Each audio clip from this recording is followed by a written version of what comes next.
அதாவது நம்ம அடிக்கடி நம்மளுடைய ரிவ்யூலையும் ப்ரோமோலையும் இந்த மகாநதி சீரியல் பற்றி நம்ம சொன்ன ஒரு பர்டிகுலர் விஷயத்தை இன்றைக்கி தாத்தா கடைசியாக கரெக்டாக கேட்குறாரு.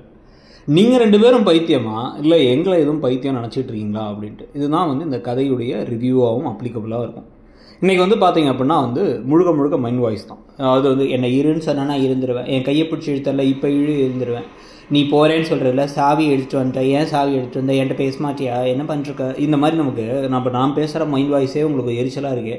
2 பேரும் முகத்தை இப்படி தலையை ஆட்டிக்கிட்டே இருக்கிறதும் வெறும் வாய்ஸ் வந்து பேக்ரவுண்டில் மட்டும் கேட்டுகிட்டே இருக்கிறதும் டப்பிங் ஆர்டிஸ்ட்லாம் வந்து பரவாயில்ல. உண்மையிலே வந்து இன்றைக்கெலாம் வந்து வேலையே வந்து மிகவும் குறைவாக இருந்திருக்கும் விஜய்க்கும் காவேரிக்கும் டப்பிங் பண்ணுறவங்களுக்குலாம். ஏன்னா வாய் அசைவை வச்சு கரெக்டாக வந்து மேட்ச் பண்ணுங்கிற அவசியமே இல்லை. நம்ம பேசாமல் அந்த டைமுக்கு மட்டும் பேசிட்டு போயிடலாம் அப்படிங்கிற மாதிரி தான் வந்து இன்றைக்கி வந்து சம்பவங்கள் எல்லாமே இருந்துச்சு.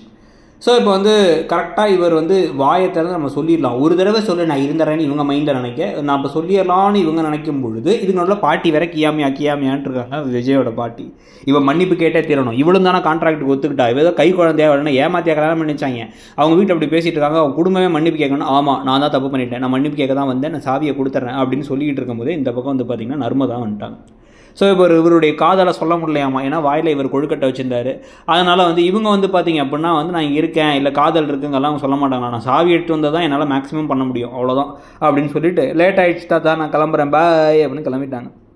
இங்கே வெளில அந்த பாட்டியெல்லாம் எதுக்கு 1/2 மணி நேரம் அங்கே இருக்க அப்படிங்கிறாங்க. என்ன முடிவில் நீங்கள் இதெல்லாம் பேசுகிறீங்கன்னே நமக்கு ஒன்றுமே புரியல. அந்த பையன் வந்து எதுக்கு நடிக்கணும், கான்ட்ராக்டை காசு 10 லட்ச ரூபாய் கொடுத்து உங்கள்கிட்டலாம் வந்து இயல்பாக பேசணும் நடிக்கணும்னு என்ன அவசியம் அவருக்கு இருந்துச்சுங்கிறத கூட யோசிக்கிற மாதிரி ரெடியாக அந்த குடும்பம் இல்லை. அதோட கிளம்பி போனதுக்கப்புறம் தாத்தா வந்து உனக்கு அவளுக்கு அவன் மேலே காதல் இருக்குது, உனக்கு அவன் மேலே காதல் இருக்குது, லூஸா நீங்கன்னு பேசுறதோட முடியுது இன்றைக்கி எபிசோடு. இன்றைக்கி எபிசோடை பற்றி நீங்கள் நினச்சிங்கிறத சொல்லுங்கள். கீழே இருக்க அந்த ஷாப்பிங் ஐக்கானை கிளிக் பண்ணியோ டிஸ்கிரிப்ஷன்லையோ ஃப்ளிப்கார்ட் அண்ட் மிந்த்ராவில் ட்ரெஸ்ஸில் ஆரம்பித்து வீட்டு கிச்சன் செட்லாம் மோர் தேன் 50% ஆஃபரில் இருக்குது. அதை கிளிக் பண்ணி பார்த்துக்கோங்க, அப்படியே பர்ச்சேஸ் பண்ணிக்கோங்க. தேங்க்யூ.